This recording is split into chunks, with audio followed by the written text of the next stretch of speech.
Thermal properties of मॅटरमध्ये आज आपण पाहणार आहोत specific heat capacity. Specific heat capacity म्हणजे amount of heat per unit mass absorbed or released by the substance to change its temperature by to change its temperature is called as specific heat capacity.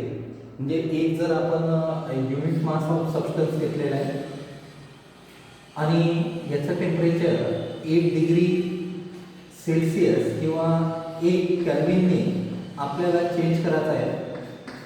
इथं आपण heat supply करत आहोत आणि इतकी heat इथं supply करत आहोत की ज्याच्यामुळे या सबस्टन्सचं युनिट मास ऑफ सबस्टन्सचं जे टेम्परेचर आहे ते 1 डिग्री केल्विन किंवा 1 डिग्री सेल्सिअसनी इन्क्रीज होत आहे.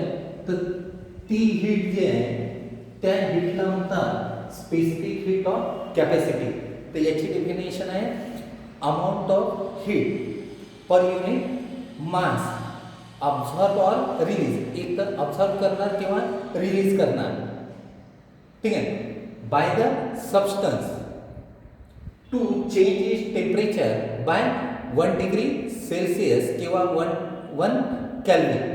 तर त्याचं किती एनर्जी तो अब्झॉर्ब करतो किंवा रिलीज करतो की त्याचं जे टेम्परेचर आहे ते 1 डिग्री केल्विन किंवा 1 केल्विन किंवा 1 डिग्री सेल्सिअसनी चेंज होत आहे. That is called as specific heat capacity. आता स्पेसिफिक हीट कॅपॅसिटीला डिनोट करतो आपण एसनी. S is equal to Q upon M into del T change in temperature, ठीक आहे. तर याचं जे आहे की let Q be the amount of heat absorb by the unit mass of the substance and when it absorb the heat by the unit mass of the substance, its temperature increases or decreases by 1 Kelvin or 1 degree Celsius, then S is equal to Q upon M into del T. याचं SI unit जे आहे ते energy आहे. एनर्जीचं unit joule, मास KG आणि temperature kelvin किंवा CGS मध्ये अर्थ पर gram degree Celsius और अर्थ पर ग्राम केल्विन.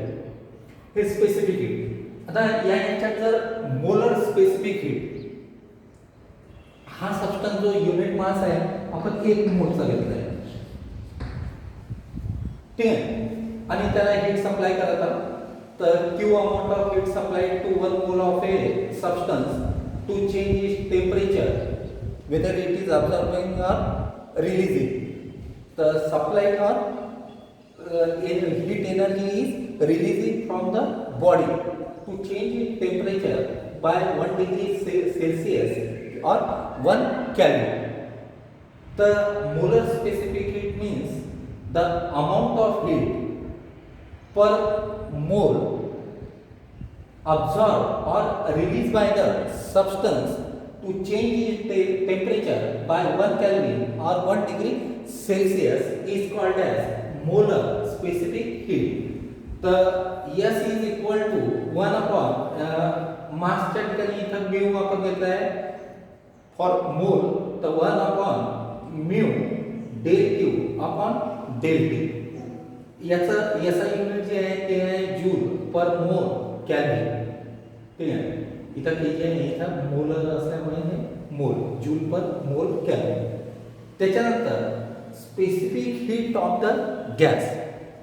ज्यावेळेस आपण गॅसला हीट करतो तर त्या याच्यात 2 प्रकारे राहत आहेत. If the gas is heated at constant volume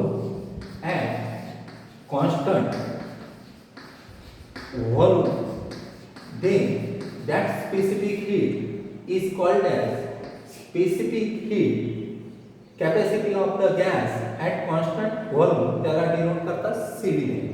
त्याच प्रकारे जर गॅसला हीट करत आहोत आपण ॲट कॉन्स्टंट प्रेशर CP ने दाखवतो, तर त्या याला म्हणतात specific heat of capacity of A gas at constant pressure. आता याच्यात जे आहे की जेव्हा गॅसला आपण हीट करतो ॲट कॉन्स्टंट व्हॉल्यूम, तर पूर्णच्या पूर्ण हीट जे आहे ते या गॅसचं, या कंटेनरमध्ये जी गॅस आहे, unit mass of a gas is taken in the container and Q is the amount of heat given to the gas. then all the heat absorbed by the gas or released by the gas is used to do the work when heat is supplied.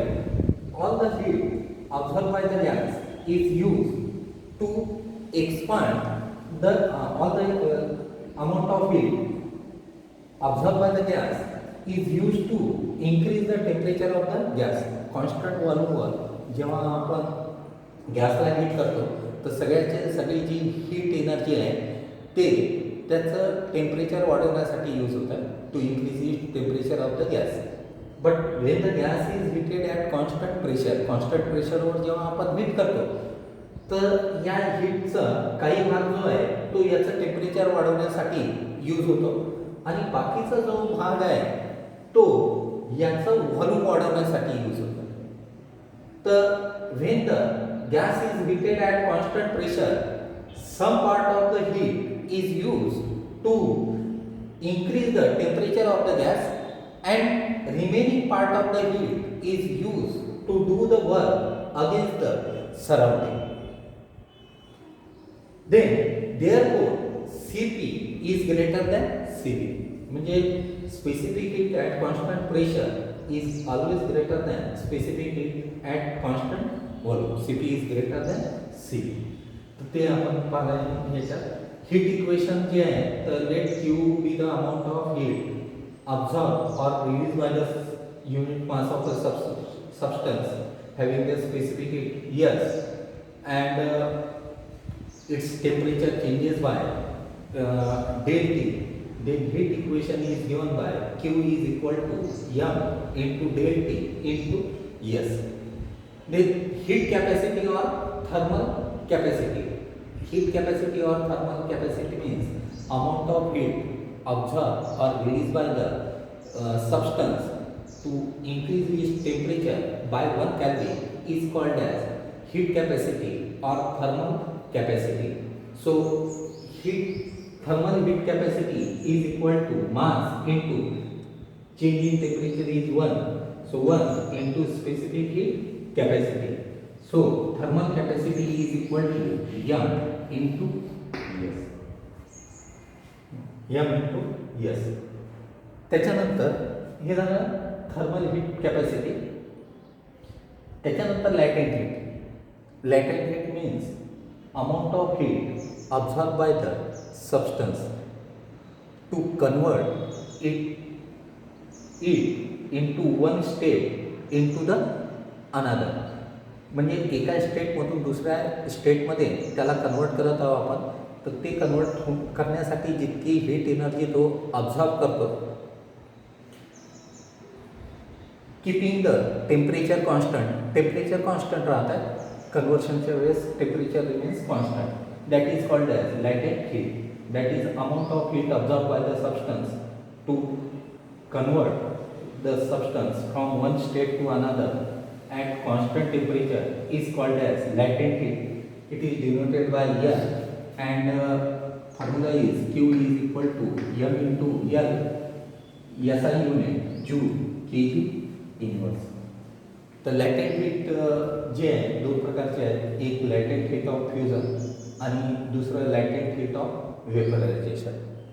लॅटेंट heat of fusion म्हणजे amount of heat absorbed by the substance to convert it from solid to the liquid at constant temperature is called as latent heat of fusion. आणि latent heat of vaporization means amount of heat absorbed by the substance to convert it from liquid to vapor. याच्यात heat इतकी absorb करत आहे की सॉलिडचं conversion लिक्विडमध्ये होत आहे at the melting point. ठीक आहे. Is called as latent heat of fusion. आणि latent heat of vaporisation means amount of heat absorb by the substance to convert it from the liquid to vapor, and at the boiling point is called as latent heat of vaporization. ठीक आहे. त्याच्यानंतर Newton's law of cooling. तर Newton's law of कुलिंगची statement आहे, rate of loss of heat is directly proportional to the change of temperature between the room temperature and body temperature, difference between the body temperature and room temperature. So, rate of loss of heat is directly proportional to the difference of temperature between the body and the surrounding. तर याच्या ठिकाणी एक constant घेतला तर ही dt upon dt is equal to C T minus T zero, where C is the constant. तर हा law जो आहे तो न्यूटन्स लॉ ऑफ कूलिंग आहे. त्या याच्यात जर आपण ग्राफ जर काढला टाईम वर्सेस थीटाचा तर आपल्याला असा डिक्रीजिंग एक्सपोनेन्शियल कर्व मिळतो. आणि दुसरा ग्राफ जेव्हा आपण काढतो D theta by D T, theta देतात D T by D T versus T minus T झिरोचा, तर आपल्याला स्ट्रेट लाईन मिळतात, स्ट्रेट लाईन ग्राफ मिळतो. आणि हा दाखवतो की dt by dt is directly proportional to t minus t0, straight line.